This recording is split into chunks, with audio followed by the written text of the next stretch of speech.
I like the way he plays his Barry. Without the running part, yes. Crisis on Infinite Earths.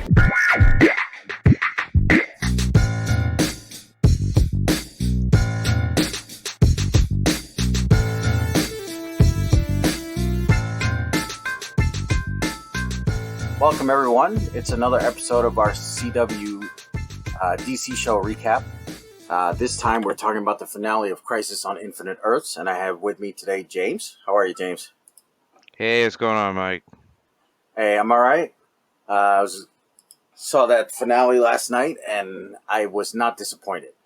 Not at all. I mean, I kind of had to jump on you because I knew you were watching the debate, and I chose to Yeah. bypass the debate and go into something more entertaining. So I was watching it live, and I was like, "Oh man, I can't wait to Mike see some of these scenes." So, and obviously, I was Yeah, looking forward for us, getting into this. I know. And when you were texting about, oh man, check this out, blah blah blah, and then so what I did was after I watched the show, I looked at your timestamps, and I was like, "Yep, that makes sense. Yep, that makes sense." All right, nice detective work there. Yeah. All right. So let's talk about those two episodes they aired last night. So last night they aired Arrow. It was episode 8, and they premiered Legends of Tomorrow, season 5. Mm-hmm. Should we start with Arrow? You want to Yeah. do your little synopsis? Sure. Go ahead. So, as you mentioned before, this is episode 8 of season 8 of Arrow, with 2 more episodes left of this final season. And this also served to be the part 4 of 5 of Crisis on Infinite Earths. The brief synopsis of this is Yeah. basically where we left off after the end of the holiday break, episode 3. The team, or the Paragons as they're called, is stuck in the vanishing point. And because of that, the team is kind of going through some odds and ends, trying to figure out what they need to do. And what makes it worse is the Flash, for whatever reason, has disappeared. So a brief moment of hope kicks in the beginning of the episode with the form of Oliver, or as he's calling himself now, the Spectre, who comes with somewhat of a plan I need to put into action in order to save the multiverse again. Simultaneously, we get at the opening the origin stories for both the Monitor and his doppelganger, the Anti-Monitor. So that's it in a nutshell, folks. Yeah. So good episode overall. So we had so Oliver fully became Spectre. Legends. Sorry, not the Legends. The Paragons figure out how to save everything, and we had Flash running through the Speed Force. And I liked all the little callbacks they did. So they made him find the Yeah. rest of the Paragons, right? So one thing that I wanted to get into really quick is, as far as the way the episode was put together, was my son and I were watching it together. It was a bit confusing with the sound and editing. I think they were trying to give us like a sense of us being in the Speed Force, where you were getting echoes of some of the characters' conversations. Mm-hmm. And at first, I was just looking at my sound system, just making sure Yeah. all the speakers were tuned. Then I realized, no, this is supposed to be the effect that we're getting, that they're in a Speed Right. Force, and there's like this weird, echolocation or an echo that was resounding throughout their speech while they were in the Speed Force. Did you notice that as well? Yeah, I figured it was because he wasn't in like a reality, right? It was that Speed Force, that imagine. It wasn't real. It wasn't supposed to be real, was it? Like, at least what he was saying to them was like, "This isn't real. You're not gonna believe me when I tell you." You know? Correct. See, but that was the audio effect, but the visual effects. Some scenes they show like let's say if it was Supergirl that was in her version of the Speed Mm-hmm. Force, they would show Melissa Benoist like kind of clear, Yeah. but her backgrounds are a little bit blurry, or like seemed like they were further out. Right.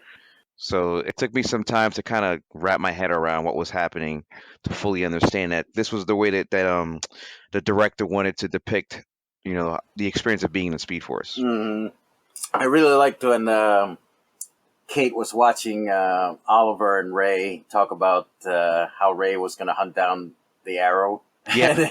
And then Oliver turns around like, "Sorry, who are you?" Yeah, Yeah.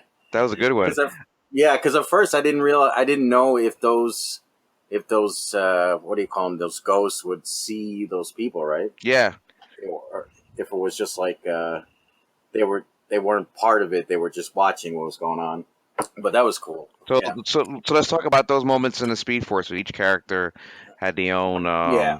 dream, for lack of a better word. I think the first one was when Oliver and Barry first met back in, I think it was Oliver season two of The Arrow. Right. That was at one of Oliver's warehouses, right? Correct. Yeah, there was a crime, and then they sent Barry to assist with the investigation. Now, And this might be a little spoiler right now. Well, not a spoiler, but that warehouse, is that the same one where we see at the end of episode 5, part 5? Is that the same warehouse? you mean where they decide to form up? Yeah. No, no, no. That was Okay. that one. Yeah, the one at the end is owned by Star Labs. Gotcha. So that's why Barry was like, "Yeah, we can use this one." Gotcha. So then the next moment that I remember from them is when the invasion crossover, uh, about 2 years back, and that was the one where Oliver was talking to, who was he talking to? Saying, "Oh, Supergirl." He was talking to Yeah, Supergirl, and yeah. he was basically talking about how he first was regular bad guys, then it was metahumans, then there's aliens, and then there's another universe Aliens. of aliens. And I'm like, man, this is Yeah, perfect how they're bringing the entire Arrowverse, from one point to another. yeah, and that was the first time he met Kara, I think, because Barry had brought her. He went over. Remember, he crossed the universe and Yep. said, "I need your help." That was the third crossover, So yeah. that was the first time they were meeting, right? The other one that I remember Yeah. really, really clear is the Diggle and Laurel, when they stood over the Yeah. dead body of Sarah Lance, and how she was going to take it upon herself to take the mantle of the Canary, and become the Black Canary.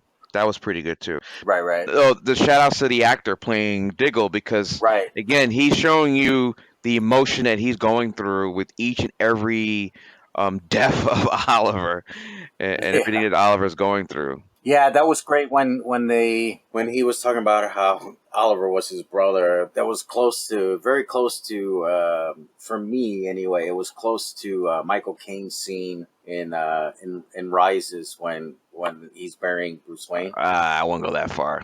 That's No, I said close, not exact, but it was good though. That's what I failed you. I failed you. Yeah, Yeah. He was good, man. I really liked it.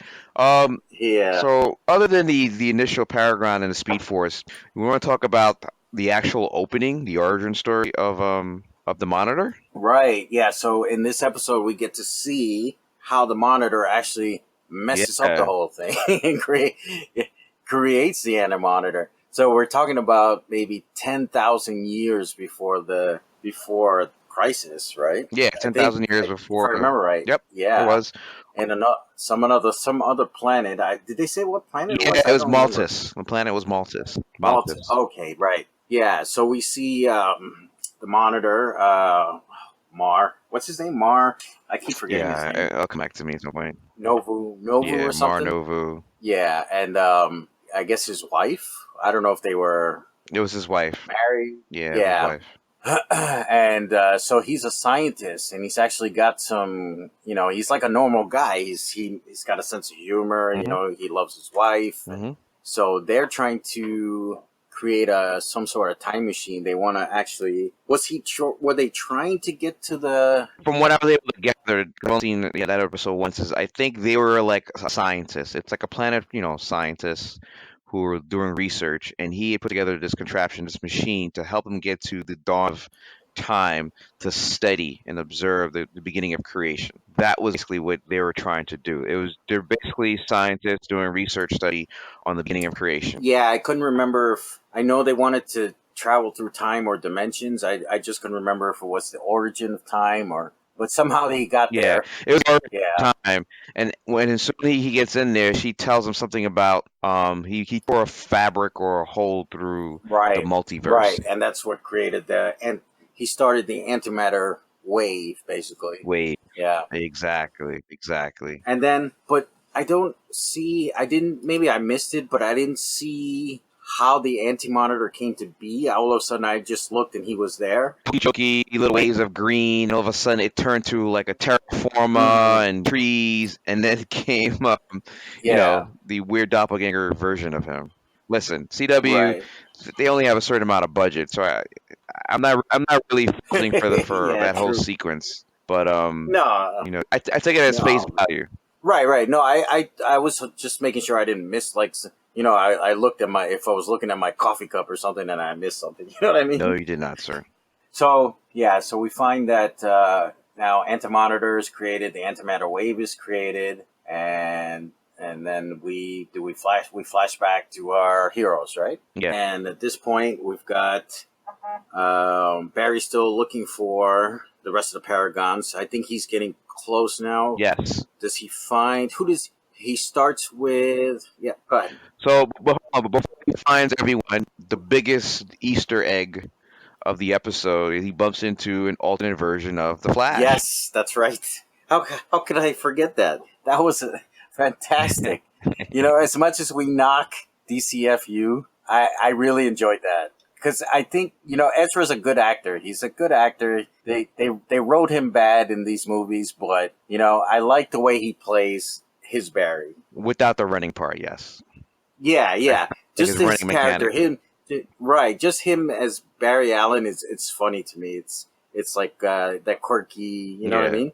I really enjoyed that. And when Crisis Barry said, "I'm the Flash," and Ezra was like, "The Yeah, Flash." but you know what? My son gave me a point. He goes, Batman already told him he was the Flash when Justice League when he threw the batarang at him and he caught it and he goes, Yep. "Oh, so you're the Yeah. Flash." Yeah. Yeah. I thought about that too. After. Yeah. So who knows? But then again, time Yeah. is a little weird here. So maybe he. You know what I mean? But think about. Because also, if we think about Batman v Superman, there's a scene where the Flash is coming through a portal warning Yeah. Bruce, right? And saying that, what did he say? She's the key or something? Find her? Yeah. Find Remember? her. She's the key. Yeah, yeah. And then we never got anything from that ever again. It was like a Yeah. wasted scene. But the funny thing is, there's two things. There was three. One was the fact they talked about the name of the Flash. The other one was how he was admiring Barry's costume. Right. And I'm like, hell yeah, that costume looks better than that mechanical clunk that you're wearing. No, they were admiring each other's. Remember, he was like, "Oh, that looks safe." Yours, wow, it looks so breathable. And then there was a line that he said, "I told Victor this was possible." So this leads me to believe that although our CW Barry is fully immersed in the knowledge of the multiverse, the DCU Barry is not aware of a multiverse. He's only aware of time traveling. So here's what I think in the upcoming Flash movie, because I think so far Ezra's Barry doesn't understand his power yet. Like he knows he's fast, right? But so far all we've seen is that he's fast. He doesn't understand that he can travel through time and travel through universes yet. So maybe what I'm hoping is with this upcoming Flash movie, we get into that, right? Yeah, I'm still hesitant about that movie, but that's for another reason, for another pod. So let's remember when Barry actually, before Barry went into the Speed Force, he felt like he had lost the ability to tap into it, and then that's when Cosmic Oliver, I'm calling him Cosmic Oliver instead of Spectre, did a little tap on his forehead. Right. And I was like, what the hell is this? Is that on purpose? Captain, like, we have warp engines again. The Speed Force is the key to saving everyone. Yeah. Let's tap on his forehead. So takes us through what's happening with Barry and the Speed Force. We talked about the Paragons. What we didn't really get into was one particular Paragon. That's Lex Luthor. Yeah. Lex Luthor reminded me of the old Marvel comics. How when there was a big baddie, like a cosmic super monster, and then all the heroes of Earth and space grouped up, and then they had one villain, like let's say it's Doctor Doom, who was helping them, save the universe. But Doctor Doom always had his own plan. Like his plan was to help them get the bad guy and then steal the Cosmic Q or the Infinity Gauntlet. Like, he always had his own plan while working with the heroes. Did you say Infinity Gauntlet? Yeah, I did say Infinity Gauntlet. Oh right. Oh yeah. Okay. Yes. Tried to steal it from Thanos. Yeah. That's right. Yep. You're right. So I love the fact that this version of Lex, who we've known for the Supergirl and in some of these crossovers, he still stays a character, despite the fact that he was with the heroes. He still had his ulterior motive of helping the heroes. Right. Props to John Cryer again, by the way. Yeah, gave himself powers. I was like, what? Like that's something I would do too. Yeah. All right. So what else in the beginning? We were probably about halfway through part 4 now, before we get to the big battle. Yeah, so he's basically gathering the Paragons again. Hmm. I like how they did. Who is the? I don't. I don't remember his name because he's not really part of the show. Ryan Choi. Oh, I think his character's called Right. Ryan. It's a professor. Yeah, I Like know he's Ryan. I know he's Ryan, but I forget what he was a paragon of. science. He was a paragon of science. Okay. I remember? 'Cause it's cheesy, Okay. and Which it makes stuck to sense. me. Yeah. Paragon of science. So he was stuck. He got stuck with Lex and Supergirl, right? So they travel to the planet where the Anti-Monitor. They travel to the beginning of time through the Speed Force. So their plan was to stop the Monitor Right. That's right. from going back in time and Mm-hmm. creating Anti-Monitor. That was their mission. Which is a little weird. So if where they were wasn't supposed to be real, was this real too? Was this real or not? Oh, now my head's about to explode. You know what I mean, I'm right? gonna say Because it was real. Yeah, I like to. I think like to think it about was real. yeah, that's what I'm hoping. It like they at least had a chance to maybe stop it, right? Yeah, But if that was real, and then where Kate wasn't real, and where you know what I mean, right? So it's yeah. So I think they already went through the Speed Force because Barry brought them through the Speed Force, dropped them off on the planet, and then went back to get the other characters through the Speed Force. Okay. Yeah, there's a little. You got to suspend some disbelief here on the order of events, but that's the way Yeah. they can make the sequencing make sense. So they were already Right. at their point of mission first, while he was going back and collecting the other characters at the point in time that they were. Okay. Yeah, I think I Right. got you there. Yeah. The Hanger, Sarah Lance's death, raise Luther Core, what was it, Queen, or whatever it's called, Queen Consolidated. Yeah. Queen Consolidated, all those little points in time. Right. But we know that ultimately the point was to get them all back into one large super group to fight the Anti-Monitor. Yeah. Where did they end up? By the way, did they? Where was that? So they actually ended up at the beginning of time where the Anti-Monitor was created. Okay, because I remember they looked like they were in some kind of landfill or something, like some kind of quarry. Right? Yeah. Cosmic Oliver comes in and he's trying to tell him, he's something more. I'm still Oliver. Do you trust me? And then Barry goes, with every cell in my body. And then everyone gives him a look. He goes, I will be the flame that will light the beacon for you guys to focus. So there's some really questionable writing here, but the fact that I was already connected with the story, what was happening, the writers got me. Yeah. I mean, and another day, I critiqued the hell out of some of that dialogue, Yeah. but at the moment, I was loving it. I was like putting some butter on some steak and lobster tails, enjoying myself. Pop open the champagne, right? So then, of course, the spiritual demons, whatever you want to call them, the race, the cheesy CGI ghouls, The Death Eaters. the Death Eaters are all coming, and apparently, as I was telling me, all you gotta do is just make one hit, and they like disappear. Yeah, even Ryan was like punching them and they were dying. I was like, okay. Yeah. So they never talk about where these guys came from either, right? Like all of a sudden the Anti-Monitor just got minions, right? Yeah. Okay. I guess it was cheaper somehow having those like 50 CGI race on one scene as opposed to having actual bodies of, zombie type characters played by actors in real life going through a battle sequence. So maybe it was easier and cheaper on the producers and the director, but it is what it is. Yeah, it's fine. It's every big baddie has got his minions, right? We look at Ultron in the movie, and then even Darkseid's got all his. You know what I mean? Yeah. So then comes the basically the final battle with Cosmic Oliver, the Spectre, against the Anti-Monitor. Right. And what did my son said? He went Super Saiyan when he looked up. He went Super Saiyan mode, and then that's when all of the Paragons focused their energies into Barry, and Now you got me thinking of Dragon Ball Z. Yeah, I give credit to my son's analogy. Yeah. Yeah, it looks straight out of actually, if you want to think about it, it looked like the final ending of Potter 7 Part 2. Oh my God, they got the Death Eaters, they got Harry Potter. Yeah.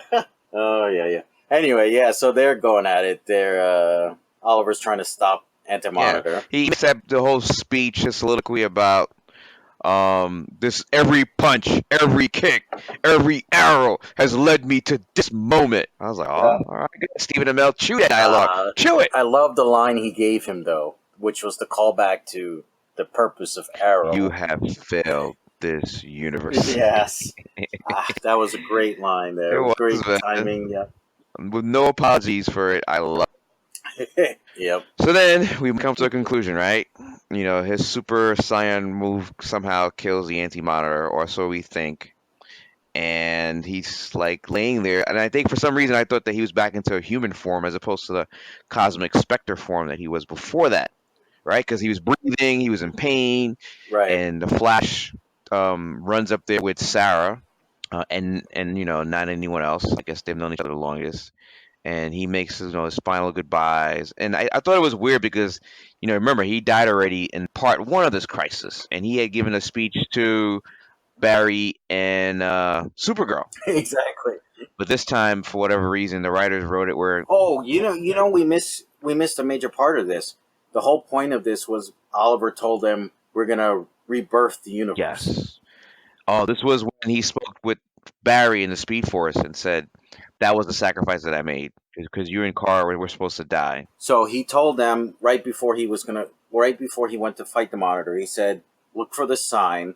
I'm gonna start the rebirth, and you guys need to." What was the term he used? Like not blow it up, but like expand it. You know what I mean? Yeah, So that's what happened while he was fighting the Monitor when his beam went up into the sky and created the yeah. new universe, right?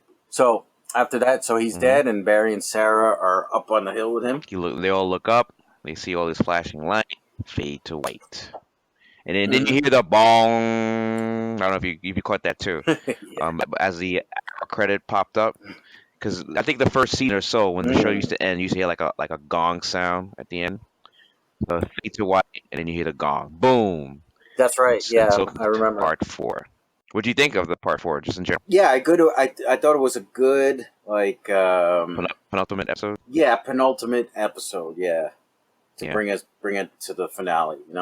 I didn't really have major issues with it. There again, there's always some plot holes we can talk about another Yeah, time. I mean, I Yeah. expressed to you what some of my favorite moments. The Flash, the Flash Oliver, anything to do with Oliver or Lexer.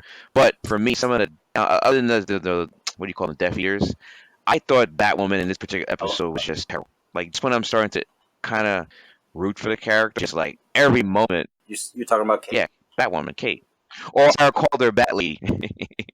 Bat Lady, that's right. But you know what? After when I kind of was like, I was a little perked up and like optimistic after her scene with Oliver, and she was like, you learn to start trusting people. Maybe I should do the same. And I'm hoping like it evolves her character a little more in the show. Yeah, that was a good moment, but that was the only good moment for me anyway. Like everything else that she was in just seemed like she was just dragging. Like Yeah. I don't know. That's a conversation for another time because I'm not even sure if I'm not going to watch any more of the Batwoman series now that the crossover concluded. Yeah, it was almost like think about in Justice League. Mhm. You kind of have Batman as their leader, right? Mhm. Like their tactical leader, anyway. Mhm. But in this one, it was almost like they didn't know what to do with her. She was just there. Throw some kicks and a punch and throw a batarang. You know what I mean? And there was no like. You would think she would be more giving out tactical. Since Oliver's not there Yeah. anymore, she should be the tactician now because she's got the experience. Yeah, I think that's what they're really setting up. For her character to kind of be the tactician for if there's for future crossovers. I definitely see that. I hope so. Did at least. did we get Black Lightning in this episode? Yeah, we did, right? Or was he in part 5? No, I think he was just in part 5 because he went to help at Star Labs. Okay, yeah, because he was in a Paragon. Correct. Yeah. Right. We're getting a little bit ahead of ourselves here as we're trying to wrap up part 4. I want to make sure I cover all the key points and the story beats before we move on to part 5. All right. I think we got it though. So if you want to go ahead with episode 5, which is Meanwhile, at the Hall of Justice. I was just reading though that episode of Legends wasn't supposed to be the premiere. That was supposed to be episode 8. Yeah, Yeah. I think they went back and redid. Originally, season 1, season one of was it? I mean, sorry, Se- Of season four, season four. of Legends? I think they're season four now. Yeah, No, no, it's five. Season five. sorry, season five. This Mm-hmm. was meant to be their episode one, but they've since went back and like recanonize it for it to be not like it's like more like an episode zero. Yeah. But So originally it was meant to be their premiere. because normally what we've had in the crossovers previous, they would all happen on episode 8 of each series, and then I was reading that this was supposed to be. So I guess Legends was supposed to premiere earlier than January, and by episode Mm. 8 would have been the match with the rest of them, but they had to change it. But anyway, I mean, it's not a big deal. It's just things might seem out of order when you watch the rest of the series this season. Yeah. All right, so let's switch over to part five, right? There's Yes, not really Legends of much of a Tomorrow. synopsis other than the fact that quote, worlds live, worlds die, nothing will ever be the same. Right. It's basically it. And that one, those two sentences, that this final episode is going to basically reboot somewhat the Arrowverse, the CW Arrowverse, right? So let's start from the beginning. Kara wakes up. She's back on her apartment, her nice studio loft.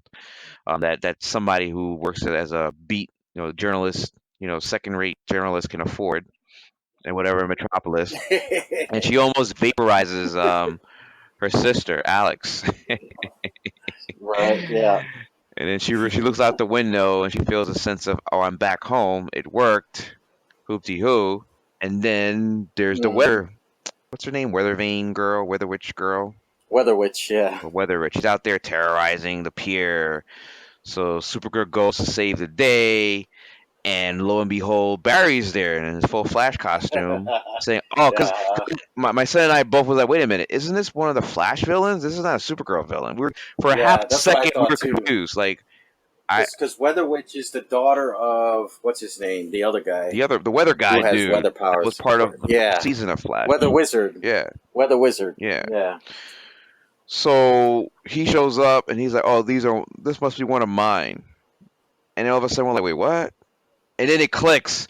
Oh, Yeah. they're in the same universe now. Before they Right. even say it, we as the audience get a strong feeling, if not confirmation, that they're in the same universe. Boom. Exactly. And I would imagine that most people who watch the shows don't know like the crisis time, storyline in the comics and things like that. That Yeah. realize, they're supposed to merge, right? So I was expecting that they would merge. So I kind of figured. Yeah. That's what happened. So what else want to talk about at the beginning here? Did we jump? Did we jump to our other characters? Or yeah, I think so. Yeah, we jumped to Lois calling Superman, right, to get home to their two sons now Mm-hmm. instead of their one kid. We see Diggle and Lila at home. They have two kids now. Yeah, but they lost Connor, I think. Did they? Yeah, they had this. I Yeah, think so. I think he said, yeah. Yeah, they lost Connor. maybe they'll. Who knows? Because we still have like 2 episodes left, I think, of Arrow this season. So I don't know what's going to happen there. Yeah. So a couple of things I noticed too in the beginning when they're showing just all different characters. I didn't see the full. Well, we found out that, oh my God, Lex Luthor won the Nobel Peace Prize. That's right. Apparently, he was a good guy. He won the Nobel Peace Prize. He also is the DEO now is Luthor DEO, whatever it's called. Mm-hmm. And clearly, that the actor, the character Lex, is fully aware of the changes, and he somehow rewrote it so it benefits him. Yeah, exactly. So before that, in my mind, I'm thinking there's some characters that we didn't see. We did see Dream Girl, but I didn't see Brainiac for Supergirl. Mm-hmm. Legends, I didn't see who's the Middle Eastern Persian actress or character? I forgot her name. Yeah, I forget her name, but I know who you're talking or the about. black actress too. I didn't see the two of them because they're series regulars on Legends. Yeah. We saw Rory. Rory Mhm. was in the middle of one of his book signings. Right. Who else did we see? We saw Diggle. We saw Wild Dog, the lieutenant. So Yeah. it seems like most of the members of each show survive. Yeah, we saw Nate. We didn't see Zari. That's who we didn't see. Yes. We saw Ava. Well, Ava Hmm. was there, right? She was like, she called Yeah. Sarah, Yes, she did. With and with we what's didn't. his name now? Mm, Who's working with the time travel bureau? uh, who Nate or Yeah, Nate. Yeah, you yeah, said Nate. yeah, Yeah. yeah. All Nate right. was over right, and we didn't see Constantine though. I don't know where he went to. No, we did not see Constantine. So Martian Manhunter seemed to be the one character that knew exactly what was happening, and then he was tasked to kind of like bring the memories of everyone back by doing the Yeah, psychic thing. So I thought, in my mind, I get it. The writers they don't want to bog down this episode with too much exposition, so it makes sense. You have a character with his powers, you just boop, tap him. You know, they brought up to speed. You welcome back. synchronize. Yeah, All right. So the team is, they're going through their memories. Diggle has another heartfelt moment realizing that Oliver didn't come back with everyone else. That was pretty tough to right. see. Again, the character is he's going through what the third time Oliver has died now, and he's feeling, Yeah, yeah, the third time or so. yeah. Black Lightning shows up. He's getting synchronized to everything too. So I think all of this kind of leads us to their first little quote unquote crisis, right? Mm. Beepo. Beepo. Yeah, for those who don't know, that's their. Did the legends become Bebo or were they? But Bebo was created before the Legends, right? Bebo was in the first episode where they did a time travel back to the Viking moments, and then Bebo the toy was there, and then it became sentient, and then later on, that demon used the Bebo doll as its, yeah, and then they Right. formed their own, yeah, Voltron version of Bebo, yeah. Yeah. So So, but this time he's wrecking the city, yeah, and so they've got to form up and try and stop him. But they find out it's the magician, right? yeah. Pulling strings So there. I thought that was like a throwaway story just to show the fact that one, the team could, you mentioned earlier, Sarah took the lead. She was a tactician. She gave orders to Flash, Supergirl, and I forgot who. There was a third. Oh, what's his name? Freaking Adam. Yeah, Rory Adam. was there, Not right? Rory. Adam. Rory showed up because his book signing was happening on the same block as Bebo. So Yeah, it was a way for them to showcase that she's now taking lead. She's taking Oliver's role, and they're going through the first, yeah, post Oliver crisis. And then obviously they realized this was one big right. distraction with the magician dude that was heisting a bank. So they realized that that's not a Yeah, real threat. They capture the dude, and then I always call him Wells, but I know he's not Wells. Nash. Nash, Nash Wells is in Star Nash Wells. Labs Yeah. with Caitlin Frost. And Martian Manhunter, again, he Mm-hmm. synchronizes Caitlin's memories. And we did see Cisco, but that's a conversation another time. And then all of a sudden, Nash Wells wakes up. He goes, "That's not the real threat. My Apple Watch here tells me there's still more antimatter in the universe, and there's more threats." And that's when the damn Death Eaters come back Yeah. again. Because you said earlier in part four, we didn't quite get the connection between the Death Eaters and the Anti Monitor.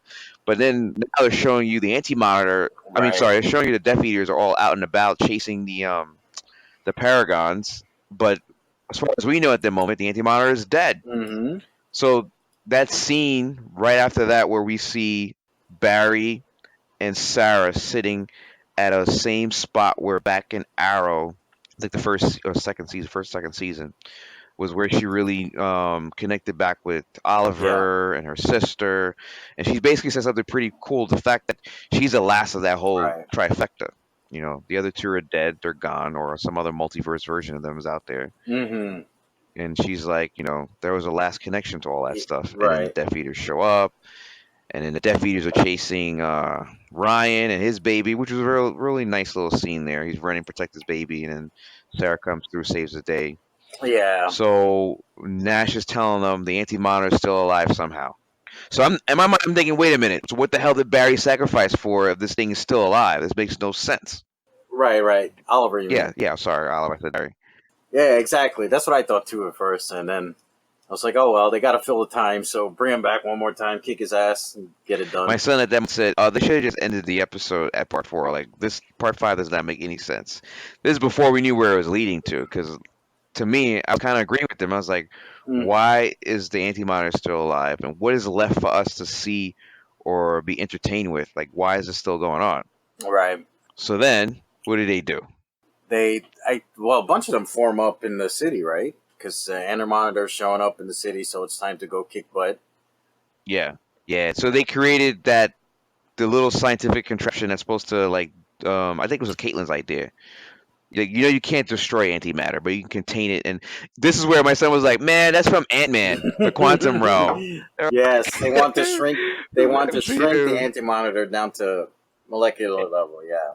definitely, he'll keep shrinking, shrinking, shrinking, but he'll never be destroyed. Quantum realm there. Disney suing, which works. It works. Yeah. Again, Mm. I didn't think we needed any of that part, but I'm like, all right, cool, good. We're still more story to tell. We missed the Voltron Power Rangers moment after they start beating up on Anti-Monitor. He turns into Super Anti-Monitor. More like Apocalypse. I was like, and he looked almost like Apocalypse too, like Yeah. not the Apocalypse film version, but like the cartoon, the X-Men cartoon version. Right. So he grows to Voltron. Not the, what do you call it? Super Anti-Monitor. Oh God! In every episode of Voltron, they would fight. The Robeast. The Lions would fight the Robeast, Robeast, and the Robeast would grow and become huge, and so they'd have to form up. Right? Yeah. So in this instance, they don't necessarily form up their own version of Voltron. They unleash. No. Oh, so what was that moment? So Superman was there, and Yeah. the Robeast version of the Anti-Monitor is grabbing him, and Supergirl. They focused on this for whatever reason for a good 10 seconds, where she's like, Yeah. left arm out, right arm, and she's like super flat, and she Yeah. paused, and I was like, what's the purpose of this? And then Adam comes up, and he has the contraption that he created, and he uses it. And I'm like, was this just to show us that Supergirl is always going to be like the main super between her and her cousin, the main one that the show's going to focus on? Well, I don't know, because they announced the Superman Lois show that's supposed to come out next fall. Yeah. So I don't know how. It seems, that I was watching that too, and I thought that this is a little weird. This scene here. Yeah.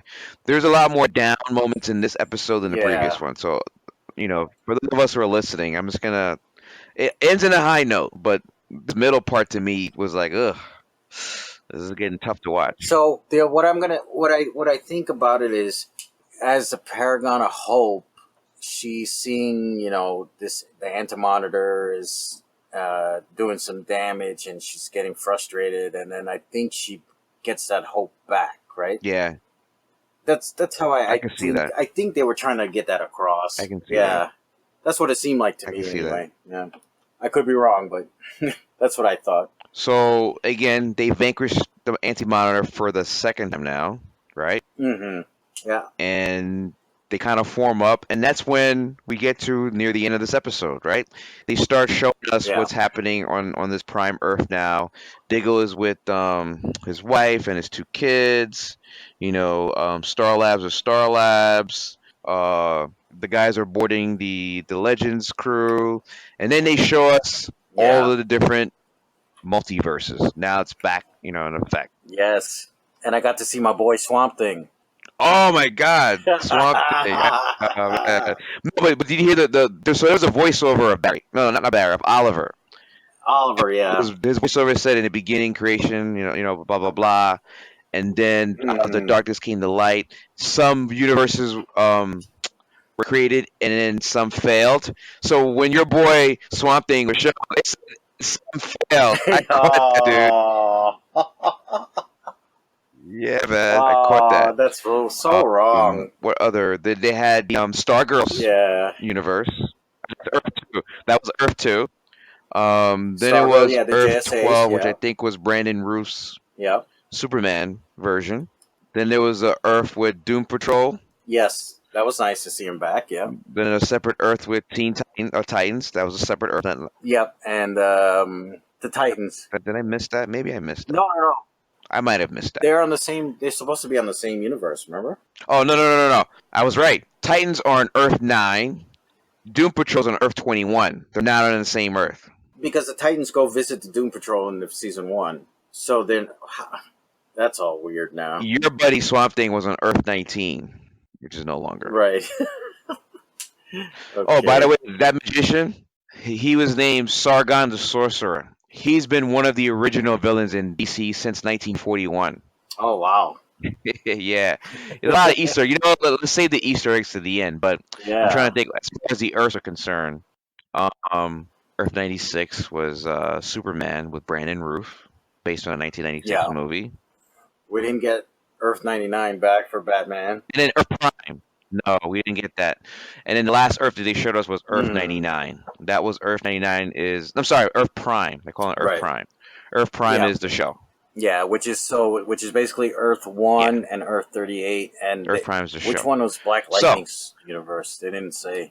no, he's back. No, he's part of this universe now. Right. Yeah, so Earth Prime now constitutes all of the CW DC shows. So that means Black Lightning, except for Stargirl. Black Lightning, Supergirl, Legend. Well, we always use Legends, Arrow, are all in the same universe. So that's they're calling it Earth Prime, right? Exactly. So that takes us to the final scene where they're in this large warehouse, which I mistakenly thought it was the same warehouse as where Barry had met Oliver for the first time. But I mean, when he met them the first time after he had powers, but it wasn't. It's a different warehouse that Barry had found. Yeah, it's a Starlight Yeah, warehouse. Yeah. and they're having a moment. Oh, so the other thing is the president of Earth Prime is basically saying acknowledging that there was a crisis and that Oliver Queen was the hero of that crisis who perished, sacrificed his life. So there's a moment of silence, and then back at the warehouse, Barry and the rest of the Arrowverse heroes have a moment of silence for Oliver as well, which was pretty nice. They did the funeral pyre shaped in the arrow, and then he had his costume up. Yeah. I like that. See, this is when I was like, all right, this is what I wanted to see. I didn't want to. Yeah, I didn't need I to did see the too. last 30 minutes of that episode. I just need to see its conclusion, right? Yeah. Well, yeah, and then we had the big presidential speech too, right? About how Oliver helped save the multiverse. Yeah, that's what I was getting at with the president there, telling him, Oh yeah, which sorry. I believe was the same president that's been on either Supergirl's show or the Arrow show. I think there's a different president now that they're casting. Yeah, I don't remember. Because I didn't recognize Right. her. I didn't recognize her. So everybody, a moment of silence for Oliver, and then there's like the banter. This is what now my full geek is on. The banter, like for example, Black Lightning was like, so what does this mean?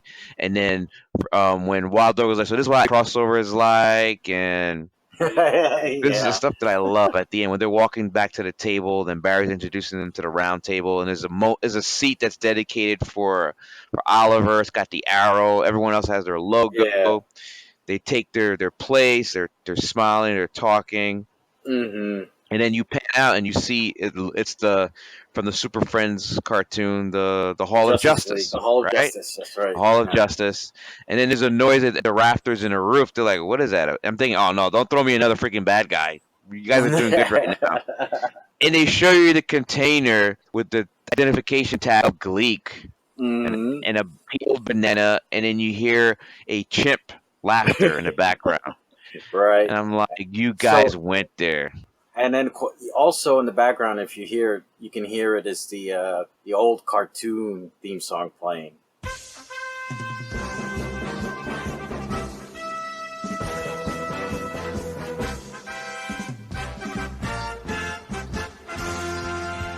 I did. Of course I did. Come on, man.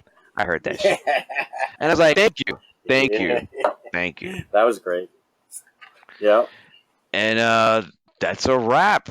That is a freaking wrap. So Easter eggs. I was getting into a few of these. We did episode 4, episode 5. I think say Easter eggs that I like to we talked about Gleek just now. You talked about the Super Friends and the Hall of Justice, the different primes. Sargon. I mentioned Sargon the Sorcerer. Here's one that I knew meant something at the time, but I didn't have time to do the research. But while I was watching it, so did you remember on the pier when Supergirl and Flash are trying to figure out how they're in the same universe. And then there was like an old man, a gray-haired man that was there, like a passerby citizen, Yes. and he was The like, one who wanted the autograph. Yeah. "Yes," and he was telling them there must be Mm. a new reality, et cetera, et cetera. Yeah. He is actually the original writer of Crisis on Infinite Earths, Marv Wolfman. That's his name. Yes. He's also the co-creator of New Titans. Mm-hmm. So it was a way of them paying homage to him as the creator of this whole Crisis story in the comics. Yeah, that was To very to cool. have him. So that was a very good one. Lex. Okay, so Lex Luthor had a lot of throwaway lines that connected him to either Gene Hackman Lex Luthor or the animated version of Lex, who becomes president and all powerful, and he's like, "I'm really a hero." There's too many for me to get into detail here in this pod, but Yeah. he had a lot of little moments like that, which I really loved. Mm-hmm. I'm trying to think what else here. Yeah, so we talked about Earth 2 Stargirl, which is coming up this fall, I believe, over on Stargirl is going to be on the Yes. streaming service. Stargirl is going to be on the streaming service for DC. But if I recall, I think they're going to air some of the episodes on CW, but I think it's after it's been aired on the streaming service first. Mm-hmm. Oh, Some weird setup that they have like that. we also got to see Oa, Planet Oa. Oh yes, the Green Lantern planet. Thank Yeah, you. that's right. Now It looked like they it was had. one of the universes. It was called something. I think it was called Earth 12 because the Green Lantern movie was 2012. It was Earth 12. That's right. So it was. It was taken. Looked like the scenes were taken straight out of the The Ryan Reynolds movie. Yeah, movie. good one. Good one. Yeah. So I noticed that, and then we talked about Titans and Swamp Thing and Doom Patrol. What other? Were there any other streaming? No, that was it, right?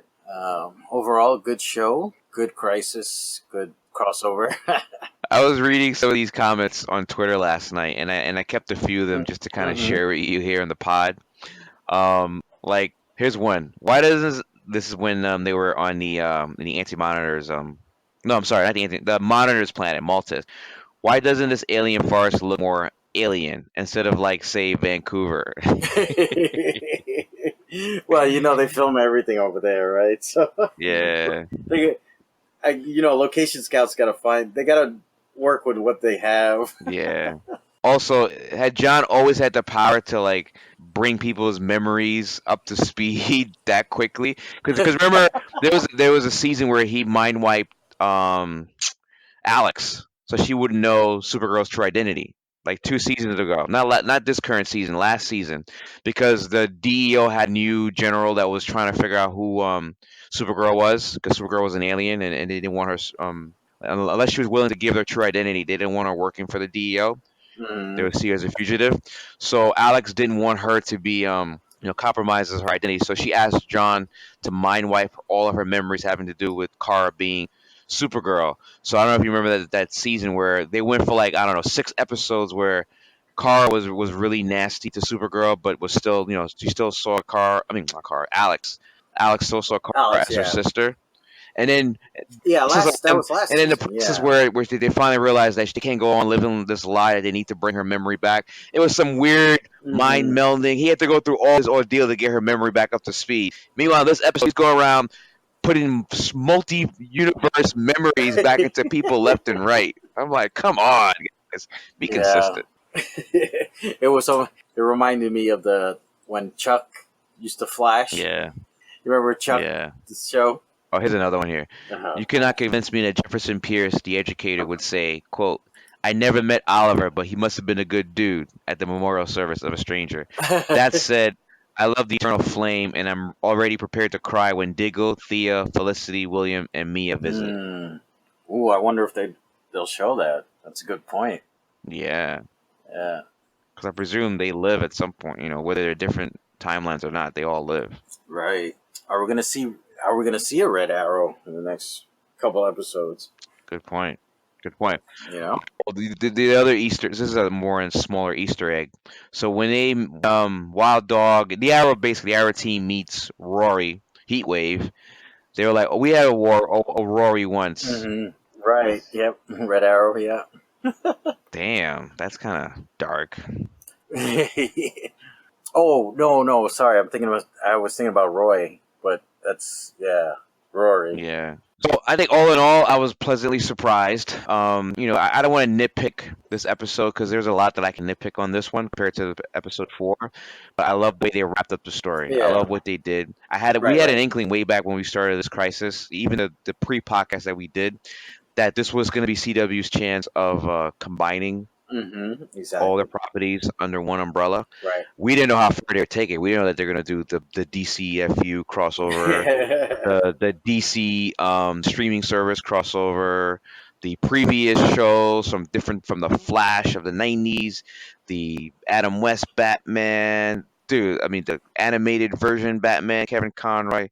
I don't think we predicted it would be this deep and this far, expanded of what they Yeah. did. So you know what I think? When Arrow and first started and Flash and all of them, I mean, they had limitations on who they could talk about, what characters they could use, right? Like they couldn't mention Batman and Superman, like Arrow couldn't mention them in the beginning because DC wanted to keep the licensing for that in their movies, right?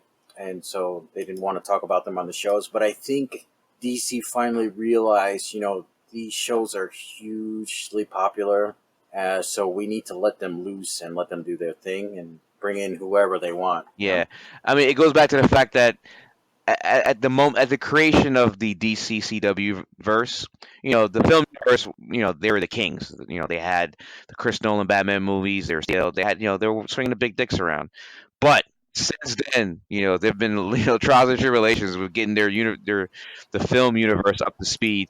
But knowing that the CW was probably getting more fan love, this was a way to say, hey, we own this too, by the way, guys. Yeah. Hey, if you want the rights to our film universe, Arrow, sure. I mean, Flash, you could use him. We can't give you the Trinity. We can't give you the Henry Cavill, Gal Gadot, or Robert Pattinson, but we can give you Ezra Miller, and that broke the internet for a minute. Yeah. It actually it leapfrogged the debates that was happening when screen like during the commercial I checked Right. on Twitter, and it was trending of the debates. So they're stupid. They Yeah. realize, okay, we got something here. Let's let loose some catalog. Into this CW. It's a win-win for them. They're gonna ultimately you get attention to the DC Warner Brothers catalog. So it would make sense for them to kind of let loose some of their characters into this CW is doing really well. Yeah. Exactly. Yeah. Just bring it all together. Just let them all have fun with it.